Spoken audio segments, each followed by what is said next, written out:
キャプチャーボードを買い漁って25台以上。どうもしぱです。今回はエルガト HD60X の性能レビューと使い方について解説します。ちなみに説明欄に動画の目次を記載していますし、ブログの方でもこの動画と同じ内容を解説しているので、うまく活用しながらチェックしてみてください。それではまず最初にこの製品の性能について話していこうと思いますが、この製品は PS5 や PS4、スイッチなどの外部機器の映像を OBS などに映せるキャプチャーボードという機材になっていて、ゲーム実況を行うのであれば必須と言ってもいいくらいの機材になっています。この製品は2022年4月20日にエルガトから新しく販売された新製品となっていますが、まだまだ情報が少ない中、実際に購入しようか悩んでいる人もいると思うので、実際に購入して使用してみたレビューを話していけたらなと思います。それでは HD60X の特徴を簡単にレビューすると、いいところとしては 4K30fps、1440p60fps、1080p120fps もしくは 60fps の HDR の画質で録画可能。4K60fps の HDR、1440p120fps、1080p240fps の遅延のない映像を見ながらゲームをプレイ可能。VRR でパススルー出力が可能なので、より滑らかで綺麗な映像を見れる。OBS の画面を見てプレイできるほど遅延が少ない。設定が簡単。という感じで、悪いところとしては長時間使用すると少し熱い。値段が高い。といった感じですかね。他にも細かいポイントがありますが、一つ前の機種である HD60S プラスと比べると録画解像度やパススルー出力の性能がアップしていますし、設定も簡単なので初心者の方でも気軽に使える非常にいい製品となっていました。ちなみに対応 OS や動作環境はこのようになっています。気になる人は動画を一時停止して自分の PC でも使用できるのか確認してみてください。ちなみに自分は Windows 10を使用しているので、Windows 10での CPU や GPU、メモリといった PC スペックを確認する方法を解説した動画も作成しています。説明欄に動画リンクを記載しておくので、自分が使用している PC のスペックがわからない人はチェックしてみてください。ちなみに HD60X の性能について何を言っているのかわからないという人もいると思うので、ここからはより詳細な各性能を解説していきます。図を使いながら解説していきますが、この HD60X というキャプチャーボードは PS5 や PS4、スイッチ、スマホ、カメラなどの映像を出力できる外部機器から 4K60fps の HDR、1440p120fps、1080p240fps の映像を入力することができるようになっています。そして HD60X からゲーム用モニターに HDMI 接続するとパススルー出力することができ、4K60fps の HDR、1440p120fps、1080p240fps の映像を遅延がない状態で映せるので、快適な状態でゲームをプレイすることが可能です。ちなみに HD60X はパススルー出力する映像が可変リフレッシュレートとなる VRR に対応しているのが大きな特徴となっています。この VRR の効果としては、例えば PS5 で 4K60fps の映像を見ながらゲームをプレイする場合、どうしても処理が重たい支援になってくると 60fps よりも下がってしまってコマ落ちしてしまう場合があります。この時に VRR に対応していないテレビやモニター、キャプチャーボードを使用している場合、コマ落ちした部分の映像がかくついてしまったり、ティアリングという1枚の画像の中に複数フレームの画像が描画されてしまう現象が起きてしまいます。ただ VRR に対応しているテレビやモニターを使用していて、この HD60X を使用するのであれば、コマ落ちした時の映像のカクつきやティアリングを防ぐことができるので、より一層滑らかで綺麗な映像を見ながらゲームをプレイできるということなんです。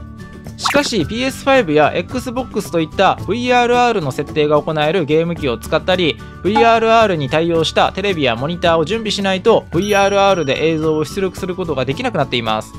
また数フレーム程度のカクつきやティアリングならば一瞬過ぎて気づかないことが多いので、ほんの少しでもゲームをプレイする時の画質を上げたいという人しか VRR は気にしないでいいよっていう感じです。VRR に必ず対応しないとカクつきやティアリングが目立ってしまうというわけではないので安心してください。それでは性能解説に戻りますが、 HD60X とパソコンを USB 接続すれば OBS などのキャプチャーソフトに 4K30fps、1440p60fps、1080p120fps もしくは 60fps の HDR の映像を映し出して録画や配信が行えるようになっています。ただ HDR キャプチャーは Windows のみに対応となっているので注意してください。ちなみに HD60X には 3.5mm ジャックが搭載されているのですが、こちらはチャットリンクプロという製品をゲーム機のコントローラーと HD60X の間に接続して遅延のない音声を聞きたい時に使用する接続端子となっています。例えばここにヘッドホンやマイクを接続してもうまく機能しないので注意してください。ちなみに遅延のない音声を聞く方法としては、パススルー出力しているモニターにヘッドホンを接続することでも可能となっているので、それができない時に使用するのがおすすめです。あとこれ以外のおすすめポイントとしては、各ケーブルを接続する端子が一つの方向を向いているので、ケーブルを接続した時の見た目がスッキリしているというメリットがあります。デスク周辺をスッキリとしたい人にはありがたい製品となっているので参考にしてみてください。次に画質が気になる人も多いと思うので、実際に PS5 でゲーム内ムービーを OBS で録画してみた映像を確認してみるとこのようになります。映像キャプチャーデバイスの解像度と OBS 側の録画解像度は 1440p60fps に設定して撮影を行いましたが、録画設定をちゃんとやっているおかげもあって動きが激しいところも乱れることなく綺麗な映像になっています。あと OBS 側でフィルタ設定を行っていない状態で録画したので、シャープや色補正の設定を加えてあげればさらにいい画質で録画することが可能です。ちなみに映像の確認のために1時間以上は実際に録画していたのですが、キャプチャーボード本体を触ってみると全体的に少しだけ熱くなっていました。基本的に機材関連は熱が原因で性能が低下してしまったり、消耗が激しくなって故障の原因にもつながってしまうのですが、安物の製品みたいにめちゃくちゃ熱くなるというわけではないので、適度な室温で風通しがいい場所で使用するのであれば問題ないかと思います。次にキャプチャーボードによっては 60fps で映像を映せると言っていても、実際は 30fps の映像を 60fps にした疑似フレームで映像を出力するような製品もあったりするので、 HD60X は本当に 60fps の映像を出力できるのか検証してみました。ちなみに映像キャプチャーデバイスの解像度と OBS 側の録画解像度は 1440p60fps に設定して撮影を行いました。もうすでに実際に撮影した動画を動画編集ソフトに入れていますが、これをコマ送りしてみると、はい、このように1コマずつ映像が動くので確実に 60fps が出ていることがわかります。実際に1秒分の動画をコマ送りしてみたいと思います。はい、結果としてちゃんと1コマずつ映像が動いて確実に 60fps が出ていることが分かったので参考にしてみてください。次にエンコード方式について解説していきますが、各外部機器からの映像を PC のキャプチャーソフトに移すにはエンコードというデータの変換作業を行ってあげる必要があります。このエンコードを行うやり方は2種類存在していて、 HD60X の場合はソフトウェアエンコードでエンコードを行うようになっていますね。このソフトウェアエンコードの特徴としては、映像の処理を PC に任せることになるので、少ない遅延で OBS などのキャプチャーソフトに映像を表示させることができるという特徴があります。ちなみにソフトウェアエンコードの性能というのは製品によって優劣があり、 HD60X の場合はパススルー出力の映像と OBS に映った映像を比べてみると約 0.1 秒という遅延になっていました。これまでに様々なキャプチャーボードを使用してきましたが、これくらいの遅延ならば OBS の画面を見ながらゲームをプレイできるギリギリの遅延といった感じですかね。ただシューティングゲームのような一瞬の差で勝敗が決まるゲームをやりたいのであれば、遅延のないパススルー出力の画面を見ながらプレイするのがおすすめです。しかし RPG ゲームのような遅延の影響を受けにくいゲームをプレイするのであれば、 OBS に映ったゲーム画面を見てプレイすることは十分可能なので、パススルー出力するためのモニターを準備できない人にもおすすめかなと思います。ここまで HD60X の性能について解説してきましたがどうだったでしょうか。この製品についてまとめると、いいところとしては 4K30fps、1440p60fps、1080p120fps もしくは 60fps の HDR の画質で録画可能。4K60fps の HDR、1440p120fps、1080p240fps の遅延のない映像を見ながらゲームをプレイ可能。VRR でパススルー出力が可能なので、より滑らかで綺麗な映像を見れる。OBS の画面を見てプレイできるほど遅延が少ない。設定が簡単という感じで、悪いところとしては長時間使用すると少し熱い、値段が高いといった感じですかね。録画解像度やパススルー出力の性能が高いので画質を求めたい人におすすめですし、この後に実際の使い方を解説しますが、 OBS に映像を映すまでの設定が簡単だったので初心者の方でも安心して使用できます。ちなみに PS5 におすすめなキャプチャーボードランキングトップ5という動画も投稿しているのですが、似たような性能をした製品でランキング1位として紹介しているアバメディアの GC553 という製品があります。こちらの製品と HD60X を比較してみるとこのようになっています。HD60X は VRR 対応ということと設定難易度の低さ、製品価格の点で見ると優れている製品となっています。あと各ケーブルの接続端子が一つの方向を向いているので、ケーブルを接続した時の見た目がすっきりしているというメリットがありますね。ちなみに GC553 は設定難易度が高いのがネックですが、ソフトウェアエンコードの性能が高いので OBS に映る映像の遅延が少ないですし、パワーディレクター15という本来ならば有料の動画編集ソフトが無料で利用できるようになっています。またファンが内蔵されているので冷却性能が高いですし、診断ツールというものを使用して自分の PC で使用できるのか簡単に調べられるというのもメリットとなっていますね。どちらの製品もメリット、デメリットがあるので、どちらがいいのかと言われると非常に難しいのですが、PS5 で使うのであればどちらもランキング1位を争えるような非常にいい製品となっているので、あなたの状況や好みに合わせて好きな方を選んでもらえたらと思います。ちなみに GC553 のレビューや使い方を解説した動画も作成しているので、気になる人は説明欄の動画リンクから詳細情報をチェックしてみてください。もしも HD60X が気になる人は説明欄の製品リンクから詳細情報をチェックしてみてください。それではここからは HD60X の使い方について解説していきますが、今回は PS5 の映像を OBS Studio というキャプチャーソフトに移すまでの手順を解説していきます。PS4 やスイッチ、カメラ映像の場合でも手順はほぼ同じですし、スマホの画面を映したい場合は必要機材や設定方法についても後ほど解説するので、 PS5 以外を映したい人も安心して確認していってください。ちなみに使い方の手順を大まかに解説しておくと、 HDCP を解除する、 HD60X を各機器に接続する、 OBS Studio をインストールする、 OBS Studio にゲーム画面を移すという手順で解説していきます。一部の解説に関しては別の動画で確認してもらうようにしているので、あらかじめご了承ください。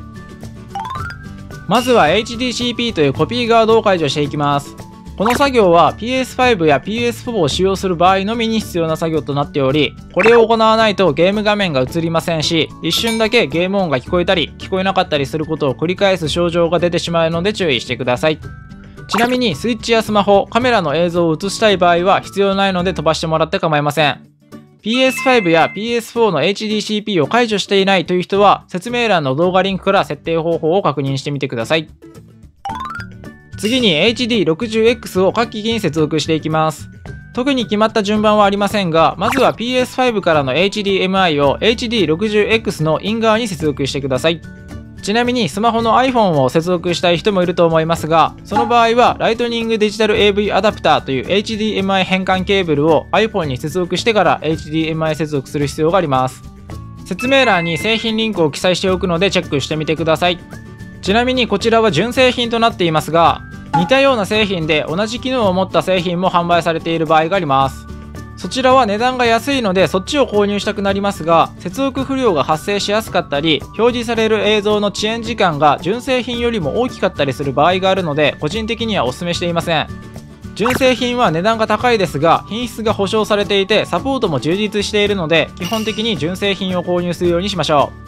ちなみに Android を使っている人もいると思いますが、自分は Android を使ったことがなくて接続方法がよくわからないので、他の人の動画やブログを確認したり自力で接続方法を調べるようにしてください。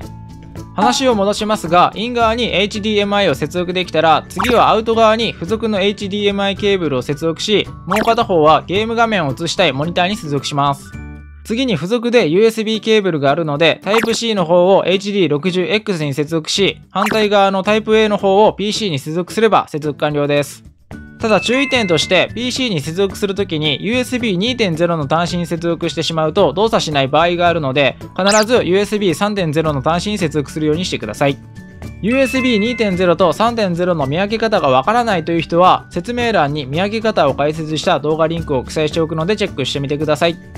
これで接続は以上になりますが、全体の接続図のイメージとしてはこのようになっています。ちなみに HD60X はソフトウェアエンコードの性能が高いので PC に接続したモニター1台だけでもゲーム実況は可能ですが、モニター1台だけというのはあまりお勧めしていません。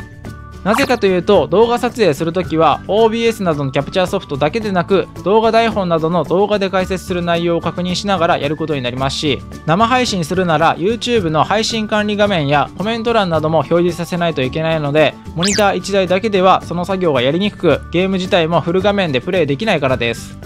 この接続図のように、1台はパススルー出力でゲーム画面をフル画面で表示させるゲーム用モニター、もう1台は OBS や YouTube といった画面を表示させる裏方用モニターというように、モニターを2台使うと録画や配信がやりやすくなるので、個人的にはモニター2台使用することをお勧めします。次に OBS スタジオをインストールしていきます。ちなみに OBS スタジオとは何なのかわからない人もいると思いますが、キャプチャーボードからの映像を映し出して録画や配信が行えるソフトとなっています。無料で利用できるにもかかわらず、自分好みに画面を調整したり、ゲーム音やマイク音声なども細かく調整できるようになっているので、動画投稿者、配信者の中ではかなり有名なソフトとなっていますね。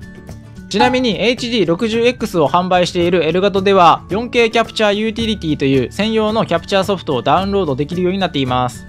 実際にこのキャプチャーソフトを使ってみましたが、録画や配信する時の画質の設定やマイクなどの設定を細かく調整することができなくなっていたので、自分の PC の性能を最大限に引き出して録画や配信を行うにはちょっと使いにくい印象です。まだ OBS を使用した方が映像やマイクなどの設定を細かく調整することができるので、自分の PC の性能を最大限に引き出して高品質な録画や配信を行いたいのなら OBS を使用するのがおすすめです。ただ OBS のインストール方法をここで解説すると長くなってしまうので、まだ OBS をインストールしていない人は説明欄の動画リンクからやり方を確認してきてください。次に OBS にゲーム画面を映す方法を解説していきます。ちなみに自分は Windows を使用しているので Windows 版の OBS の画面で解説していきます。まずはゲーム画面を表示させたいシーンを選択し、ソースの欄のプラスをクリックして映像キャプチャーデバイスをクリックしてください。するとソースを作成選択という画面が表示されますが、分かりやすい名前を付けたら OK をクリックしてください。今回は初期設定のまま解説していきます。するとプロパティが表示されるので、デバイスをゲームキャプチャー HD60X に設定してください。次に解像度 FPS タイプをカスタムに設定してください。次に解像度は 1920×1080 に設定するか、 PS5 の出力解像度を 2160p の 4K にしているのであれば 3840×2160 か 2560×1440 を選択することもできます。ただ 3840×2160 に設定すると 30fps になってしまうので注意してください。あと FPS は出力 FPS に合わせるに設定するようにしてください。次に音声出力モードが音声のみをキャプチャーであることを確認できたら OK をクリックしましょう。すると OBS に PS5 の画面が映ります。ちなみに 1920×1080 以上の解像度に設定した場合は OBS の画面よりも大きく表示されてしまうので、画面内の赤い四角をドラッグして画面ぴったりになるようにサイズ調整を行うようにしてください。他にもまだ必要な設定があるので解説していきますが、ソースの欄のプラスをクリックして音声入力キャプチャーをクリックします。するとソースを作成選択という画面が表示されるので、分かりやすい名前を付けたら OK をクリックしてください。今回は初期設定のまま解説していきます。次にプロパティの画面が表示されるので、デバイスにゲームキャプチャー HD60X を選択し、デバイスのタイムスタンプを使用のチェックが外れていることを確認したら OK をクリックしてください。次に音声の設定を行っていきますが、音声ミキサーの項目にある映像キャプチャーデバイスのスピーカーマークをクリックして×印がついたミュートの状態にしてください。この状態で録画や配信を行えば正常にゲーム音が入るようになりますが、現在の状況としては PC に接続したヘッドホンからはゲーム音が聞こえない設定になっています。遅延のないゲーム音だけを聞きたい人は、こちらのチャットリンクプロという製品をコントローラーと HD60X に接続して使用したり、パススルー出力しているモニターにヘッドホンを接続すると遅延のないゲーム音を聞くことができるので、そのようにして対処してください。ただ OBS で設定した BGM を聞きたかったり、 Discord などの通話ソフトの音声を聞くなど、ゲーム音以外の PC の音声を聞きながら録画や配信をしたいのであれば PC にヘッドホンを接続する必要があるので、そのようなことを行いたい人は今から解説する設定を行うようにしてください。まずはゲーム音がヘッドホンから聞こえるように設定を変更していきますが、音声ミキサーの中にデスクトップ音声という項目が表示されているのか表示されていないのか確認してください。確認できたらどれでもいいので、音声ミキサーの項目にある歯車マークをクリックし、オーディオの詳細プロパティをクリックしてください。するとこのような画面が表示されますが、音声ミキサーの中にデスクトップ音声がある場合は、音声入力キャプチャーの音声モニタリングをモニターのみ出力はミュートにしてください。もしも音声ミキサーの中にデスクトップ音声がない場合は、音声入力キャプチャーの音声モニタリングをモニターと出力にしてください。するとゲーム音が聞こえるようになるので、閉じるをクリックして画面を閉じましょう。もしもこれでゲーム音が聞こえない場合は PC 側のサウンド設定がおかしい可能性があります。 Windows 10でのやり方になりますが、デスクトップ画面右下にあるスピーカーマークの上で右クリックしてサウンドをクリックします。するとこのような画面が表示されますが、再生タブをクリックしてください。次に実際に使用しているヘッドホンをクリックして選択し、規定値に設定をクリックしてください。実際に使用しているヘッドホンにチェックマークがついたことを確認できたら OK をクリックしましょう。あとは OBS を一度閉じ、もう一度再起動してみるとゲーム音がヘッドホンから聞こえてくるので確認してみてください。ここまで来たらあとは録画や配信の設定を行えば OBS の設定は OK です。ただ今からそれを解説するとめちゃくちゃ長くなってしまうので、各外部機器ごとに OBS の録画や配信設定方法を解説した動画を作成しています。説明欄にリンクを記載しておくのでチェックしてみてください。また OBS に移したゲーム画面の画質をさらにワンランクアップさせる方法を解説した動画も作成しているので、気になる人は説明欄のリンクからチェックしてみてください。はい、これで今回の動画は終わりにしたいと思いますが、このチャンネルではこういった感じでキャプチャーボードの使い方や OBS の各種設定方法、これからゲーム実況を始めたい人向けの情報など、実際にゲーム実況活動や YouTube 活動をしているからこそわかる情報を発信しています。もし参考になったらチャンネル登録していただけると、今後もこういった情報を発信していくのですぐにチェックすることが可能です。ちなみにブログの方でも今回の動画の内容について解説していますし、説明欄に動画に関連する各リンクを記載しているので、気になる人はチェックしてみてください。最後までご視聴いただきありがとうございました。またね。